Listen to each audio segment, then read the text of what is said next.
নমস্কাৰ প্ৰণয় টেকনলজি চেনেললৈ আপোনালোক সকলোকে স্বাগতম জনাই আছো ছাৰ বাইদেউসকল আজি মাননীয় শিক্ষামন্ত্ৰী ডক্টৰ ৰণুজ পেগু ডাঙৰীয়াই তিনিটা বিল আনিছে এই কি বিল সেয়া মই আপোনালোকক দেখাব চেষ্টা কৰিম লগতে আজি বাজেট সেশনত তেখেতক প্ৰশ্ন সুধিছিলে এজন মাননীয় বিধায়কে ট্ৰান্সফাৰৰ প্ৰচেছটো কেতিয়ালৈকে হ'ব যদি এই সিংগল ট্ৰান্সফাৰটো হেক কৰাৰ পিছত যদি ফ্ৰেছ এপইণ্টমেণ্ট হ'লে হয় তেনেহ'লে কি হ'লে হয় সেয়া গোটেইখিনি উত্তৰ দিছে আমাৰ শিক্ষামন্ত্ৰী ডক্টৰ ৰণুজ পেগু ডাঙৰীয়াই বিল যিটো আহিছে এই বিলটো আৰু কঠোৰ হ'ব নেকি ট্ৰান্সফাৰৰ ক্ষেত্ৰত সেয়াও মই মোৰ আজিৰ ভিডিঅ'ত ডিছকাছ কৰিম কিন্তু ভিডিঅ'টো ষ্টাৰ্ট কৰাৰ আগতে আপোনালোকক এটাই ৰিকুৱেষ্ট কৰিম যদি মোৰ ভিডিঅ'টো চাই আপোনালোকৰ ভাল লাগে উপকৃত হয় তেনেহ'লে প্লিজ মোৰ চেনেলটো ছাবস্ক্ৰাইব কৰিব আৰু ভিডিঅ'টো যিমান পাৰে আগলৈ বঢ়াব চেষ্টা কৰিব ডক্টৰ ৰণুজ পেগু ডাঙৰীয়াৰ এই মেছেজটো I express my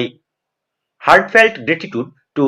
Honorable President Sri Biswajit Doimari, Honorable Chief Minister Dr. Himanta Biswa Sharma, and the respected members of Assam Legislative Assembly for passing three important bills today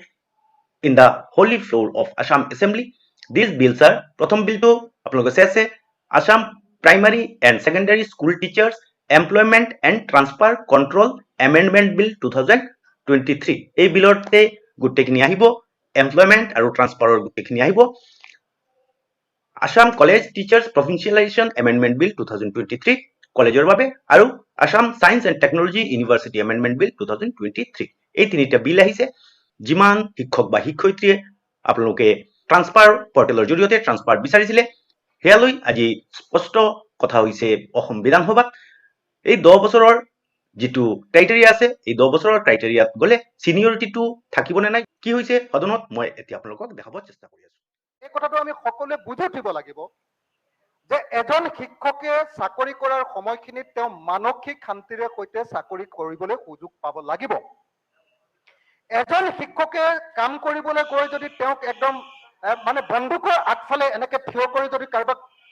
শিক্ষা দিবলৈ কোৱা হয় তেতিয়াহ'লে কিমান মানসিক শান্তিৰে সৈতে তেওঁ শিক্ষা প্ৰদান কৰিব যেতিয়া দেউতাকৰ অসুখ হৈ থাকিব পত্নীৰ অসুখ হৈ থাকিব মাতৃৰ অসুখ হৈ থাকিব তেওঁক ট্ৰান্সফাৰ বিচাৰিব আৰু ট্ৰান্সফাৰ বিচাৰোতে যেতিয়া তেওঁক ট্ৰান্সফাৰ দিয়া নহ'ব আৰু বিশেষকৈ এইবাৰ ট্ৰান্সফাৰ আচলতে 31 মাৰ্চৰ ভিতৰত ট্ৰান্সফাৰ কৰিম বুলি কৈছিলে যে নতুন সেশন আৰম্ভ হোৱাৰ আগতে ট্ৰান্সফাৰ হৈ যাব এতিয়া এপ্ৰিলৰ পৰা নতুন সেশন আৰম্ভ হৈ গ'ল কিন্তু এতিয়ালৈকে ট্ৰান্সফাৰ বিলাক কৰা নহ'ল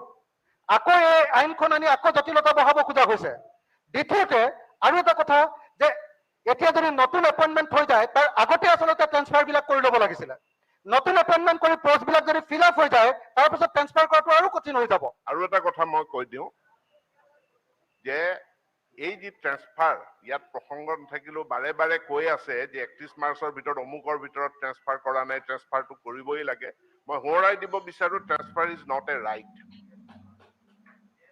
এইটো কোনো অধিকাৰৰ ভিত্তিত ট্ৰান্সফাৰ নহয় তেওঁলোকৰ প্ৰয়োজনত ট্ৰান্সফাৰ বিচাৰিছে গভৰ্ণমেণ্ট ইজ কম্পেশ্যনেট গভৰ্ণমেণ্টে সমমৰ্মিতাৰে এই শিক্ষকসকলক বদলীকৰণ কৰাৰ কাৰণে আবেদনবিলাক গ্ৰহণ কৰিছে কিন্তু এইখন আইনে এইটো কথা কৈছে যে পিটিআৰ খৰ্ব কৰি ছাত্ৰ ছাত্ৰীক ক্ষতিগ্ৰস্ত কৰি বদলীকৰণ নহ'ব গতিকে ছাত্ৰ ছাত্ৰীৰ স্বাৰ্থটো সুৰক্ষিত কৰিহে বদলীকৰণ কৰিব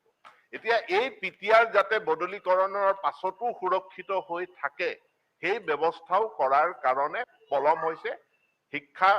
বদলীকৰণটো কাৰো অধিকাৰ নহয় কিন্তু চৰকাৰে সমমৰ্মিতাৰে বদলীকৰণ যিমানে আবেদন কৰিছে কৰি দিব বিচাৰিছে কৰি দিয়াৰ কাৰণে এই আইনৰ প্ৰধান চৰ্ত হৈছে যে ছাত্ৰ ছাত্ৰীৰ স্বাৰ্থ ক্ষতিগ্ৰস্ত হ'ব নোৱাৰে পিটিআৰটো ক্ষতিগ্ৰস্ত হ'ব নোৱাৰে সেইটো আমি চাব লাগিব